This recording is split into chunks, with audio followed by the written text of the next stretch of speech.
UK from two perspectives. One is from a disciplinary department, and I can see where we have gaps in provision of Japanese studies at Warwick, but the other one is from a kind of overarching national perspective, where I do oversee and sort of interact with a lot of Japanese study centres. So hopefully I can kind of see where some of the problems come with the traditional study of Japanese studies in the UK. I suppose I'd say that Japanese studies in the UK is traditionally felt to be quite strong.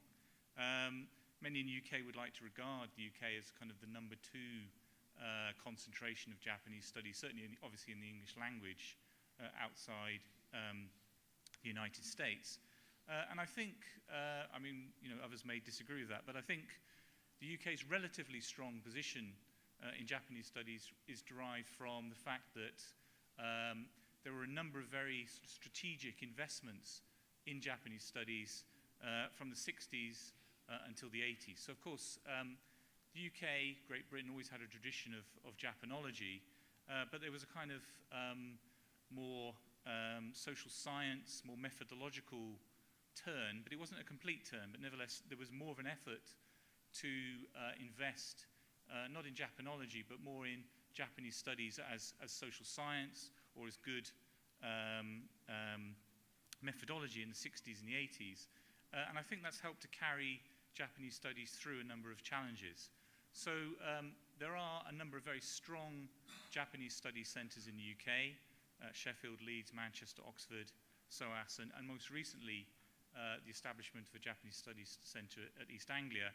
And there are a number of universities, 16, which offer Japanese Studies language or Japanese Studies titled degrees. And there are another 35 universities which offer Japanese Studies modules or courses. So there is a pretty large provision of Japanese Studies in the UK. Likewise, we're very fortunate in that we have a range of funders, which of course are sort of generic to a number of countries, JSPS, Japan Foundation and so on. And we also have a number of UK-based funding organisations, the Japan Foundation Endowment Committee, which actually has nothing to do with the Japan Foundation. It was some money that Prime Minister Tanaka kind of just wanted to offload, and he set up an endowment in the UK. We have Daiwa Securities created Daiwa Anglo-Japan Foundation, and we also have a Sasakawa Foundation, which is exclusively focused on Japanese studies in the UK, and it's actually done increasing a large amount of heavy lifting to support Japanese studies in recent years. So very interestingly, and I think this crossed over with what Professor Abe was talking about, actually Japanese studies at the undergraduate level in the UK is increasing in popularity. So the number of graduates with a Japanese studies, Japanese language degree is about 270 per year, and it's slightly increasing.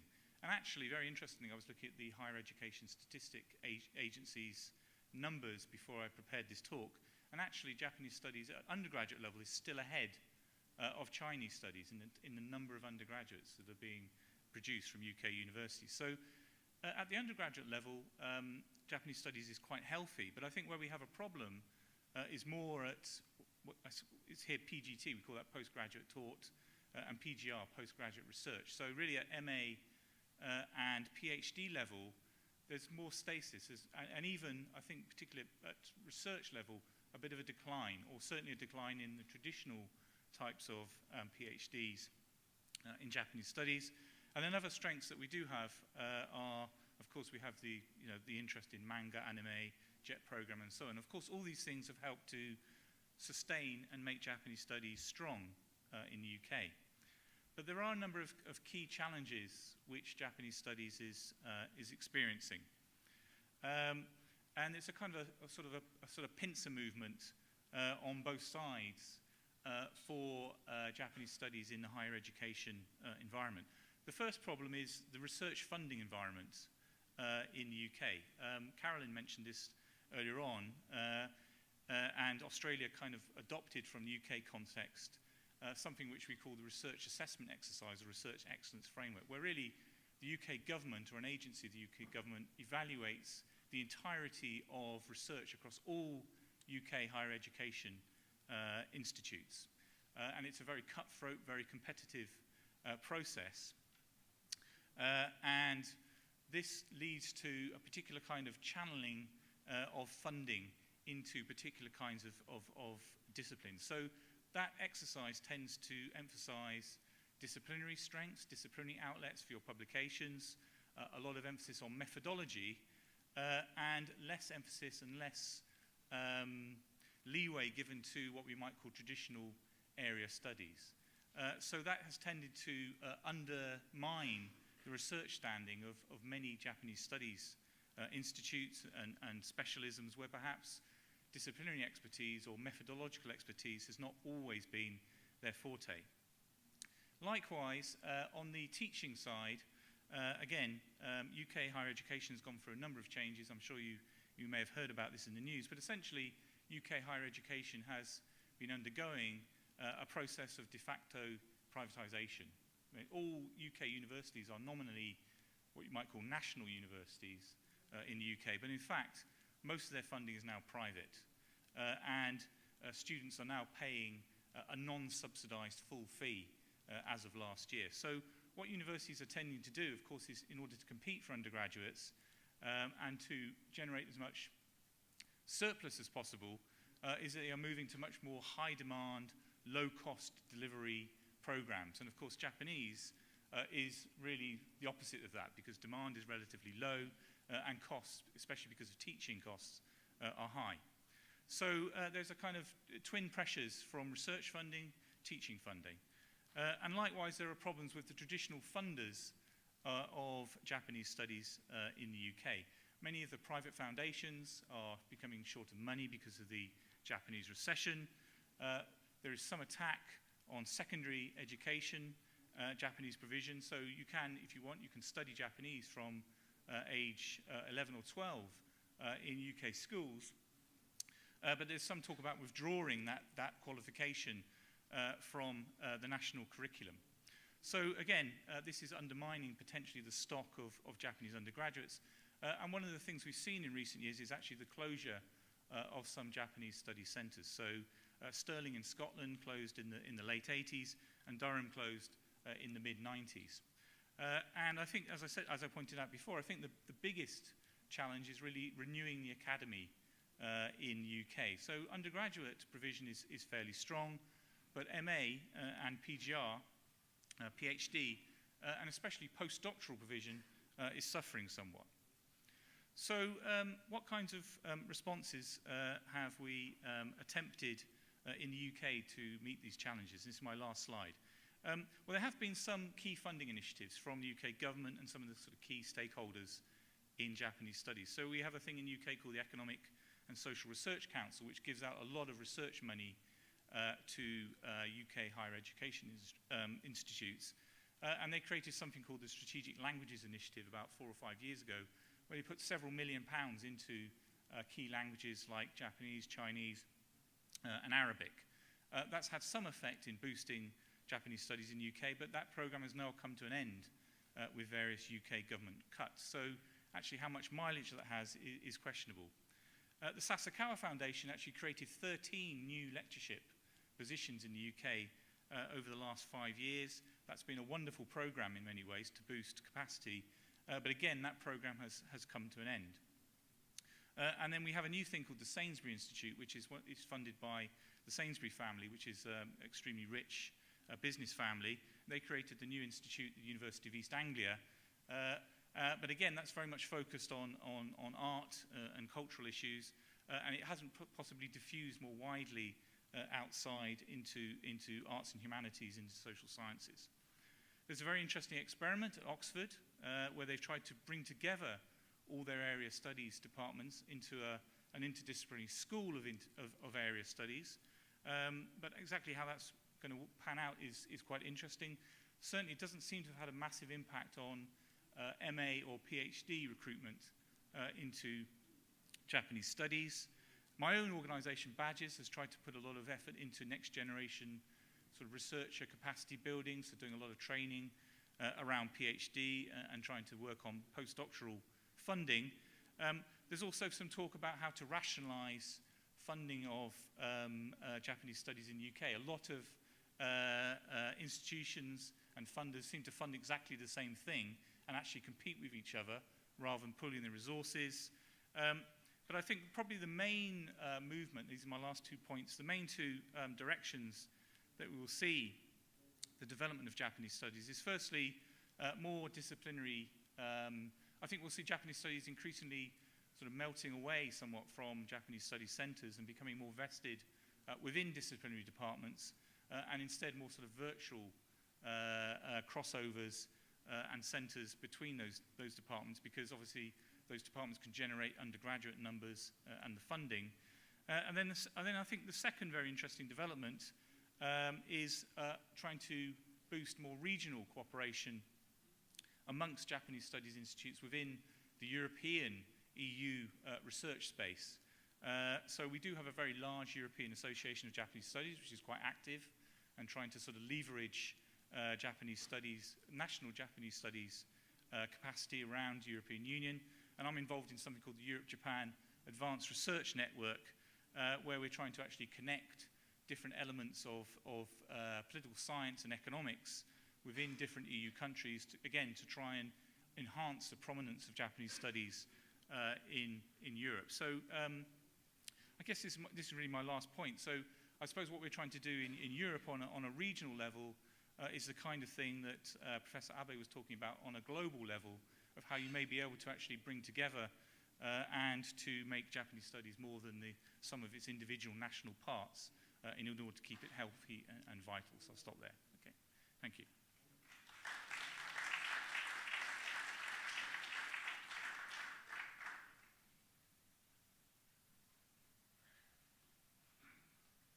Okay, well, thank you to our three presenters, all very interesting. So I'll open this up to questions. When I told my wife I was going to moderate a panel, she warned me that meant that I should speak in moderation. So I'll let other people talk. But I do want to ask just one factual question for Ted, since I was the guy who cut you off. I've been revising a textbook chapter, and so most of it stays the same, but you want to keep up with current events.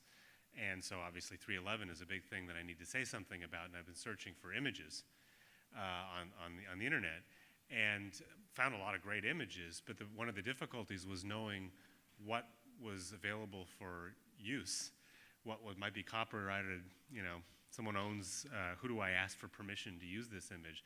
So I'm wondering for your archive, is it all free to be reused, or if permission is necessary, is it easy to figure out who needs to be asked for permission or who needs to be paid for permission to use images? I don't know. Do we have a remote mic? Oh. Okay, how's that? Is it working? I can hear you. You can hear me fine, yeah, exactly. There we are. You raise a question about which we could spend an entire day, and that is, as we start doing this stuff cross-nationally, different countries have different rules about copyright and intellectual property. And as you know, this is, each one of our countries has, I'm sure, specialists in that field. We're still figuring this out.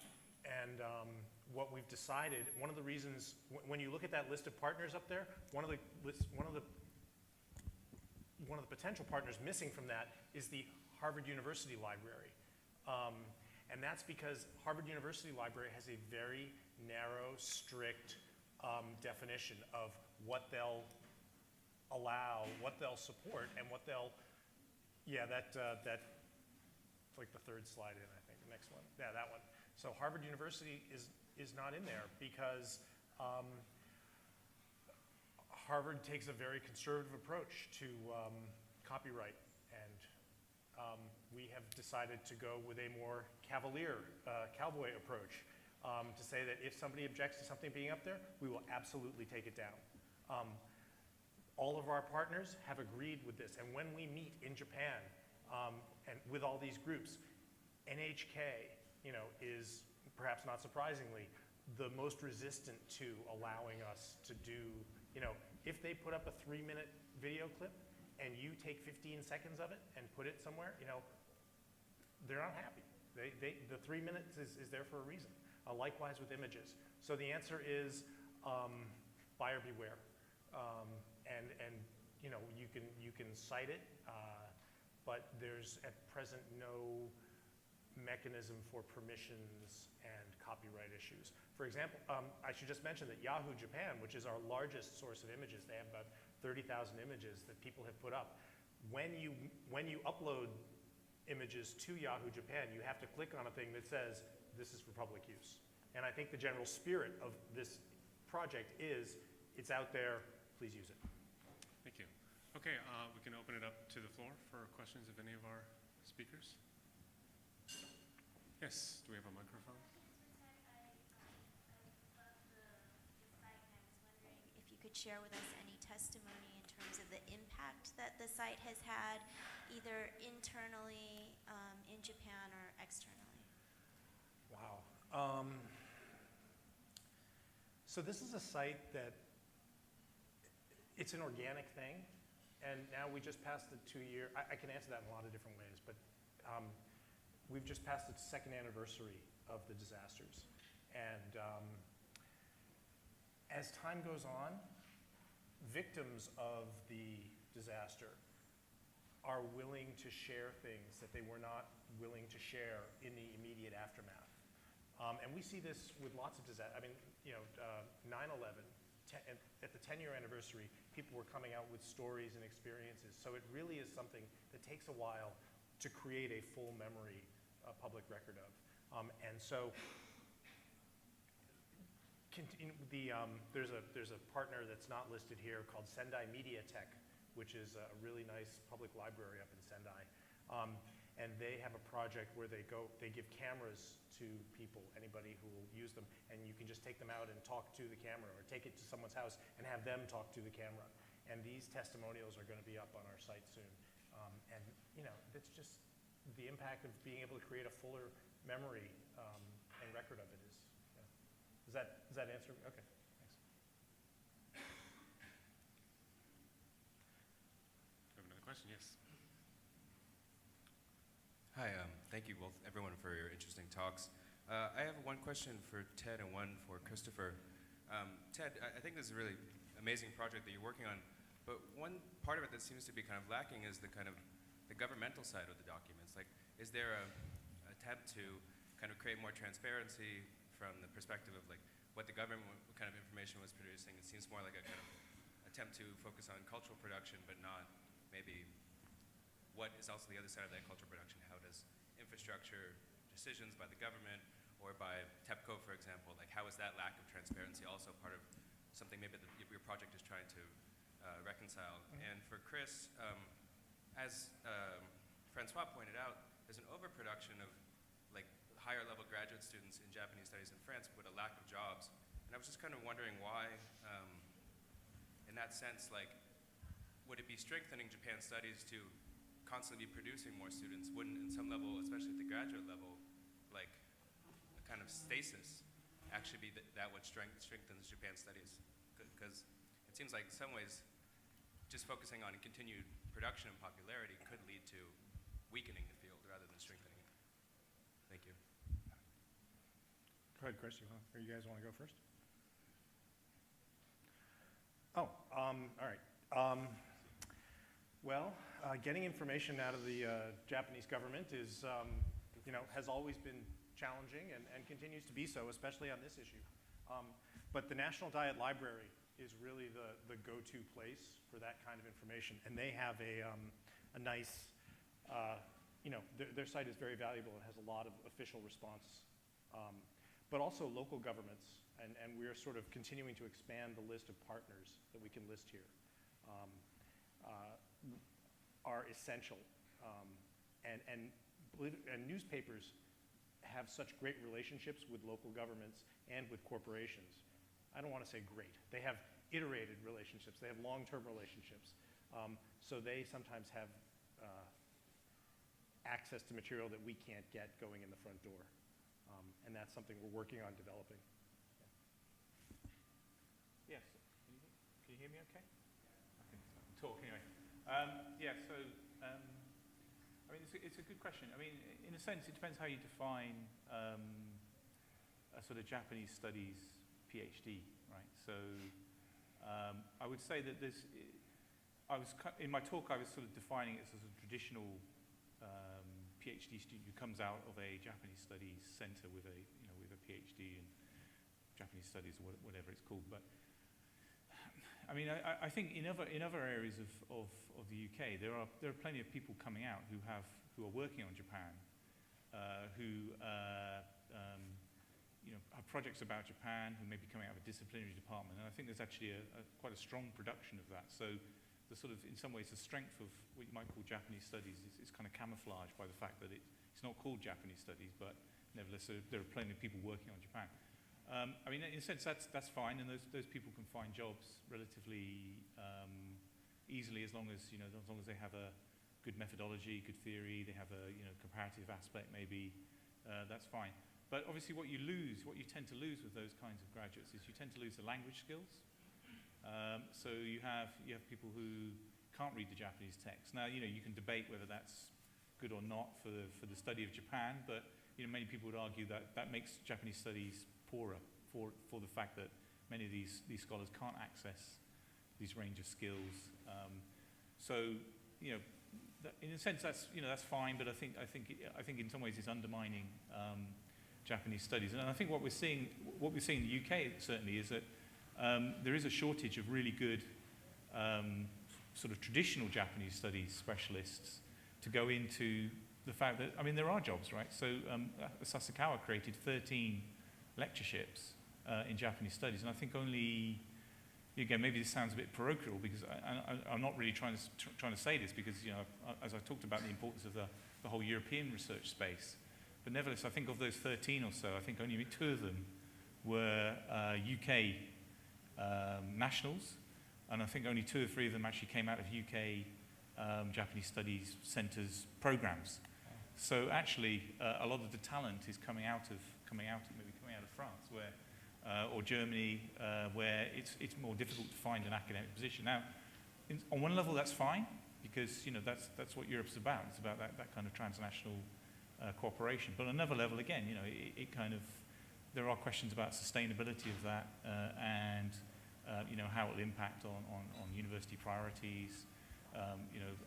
Whether we're doing enough to generate enough capacity within the UK to kind of renew that. So I don't know if that kind of answers your question.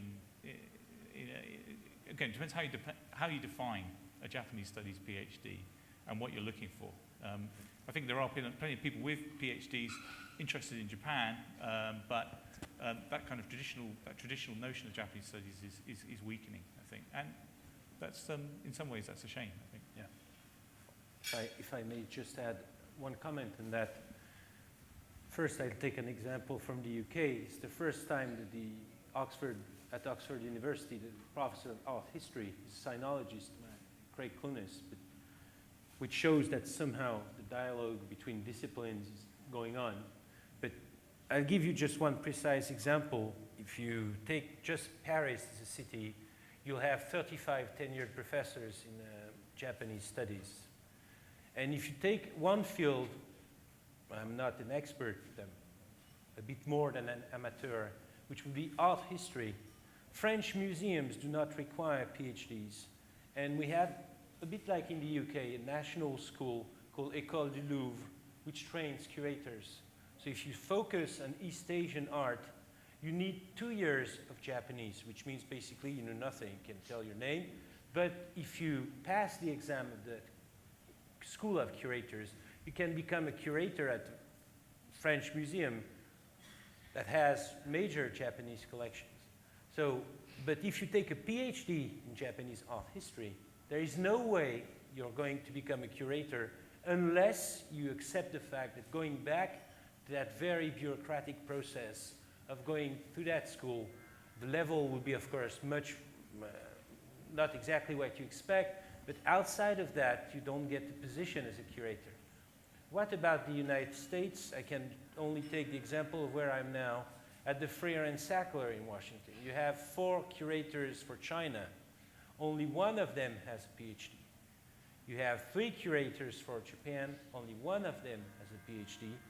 And then it's the Smithsonian idea of bringing scholarship, as you said, outsourcing, and bringing people from different places so that they can study and provide the scholarship that they're not able with the fundraising, the galas, you know, the socialization that you have.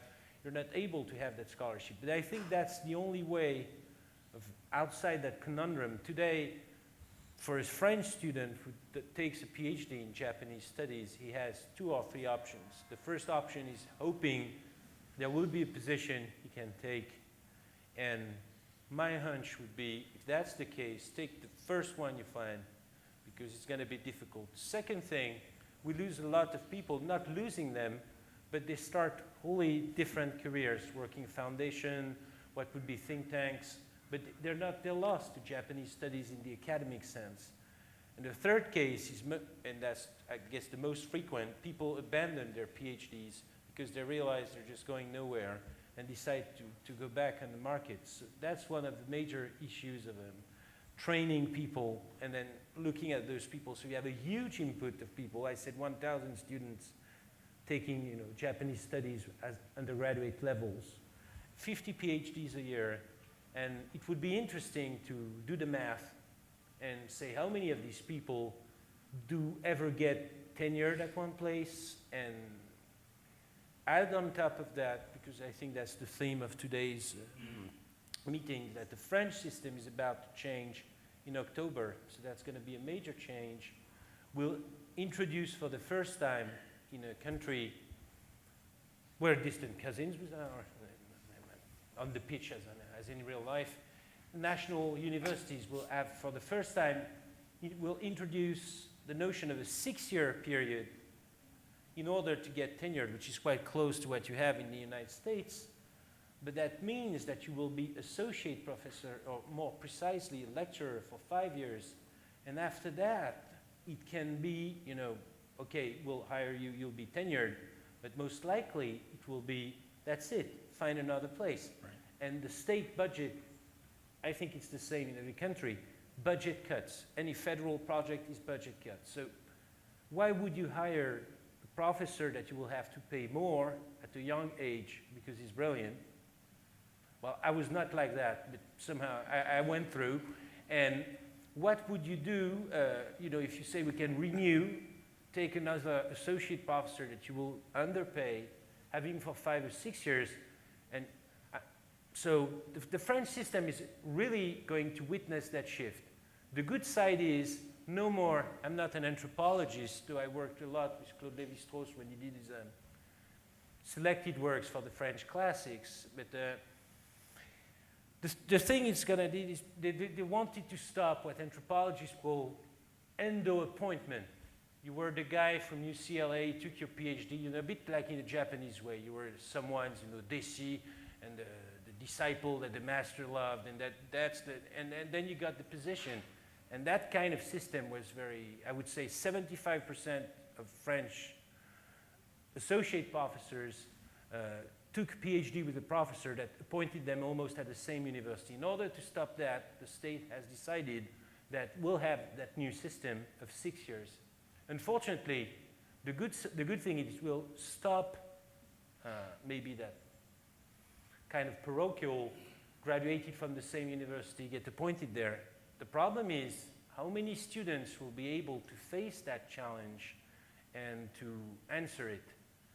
The final thing, and I think it's very important for Japanese studies in general, whatever our background may be, is to realize how fortunate we are working in that field. Though we have many complaints today, I guess that's the rule of the game. Usually, if you're, I was vaguely mentioning that already this morning, but if you're a specialist of Cervantes, or if you're a specialist of anything that has to do with modern Spain, Mexico, Peru, a French university, during your whole career, maybe you'll get there 1 year, 2 years, funded by your university, and maybe some scholarship, and that's all. I think we still have a lot of funding in Japanese studies. The matter is, how do we invest, and how do we invest in the future? It's like the stock market.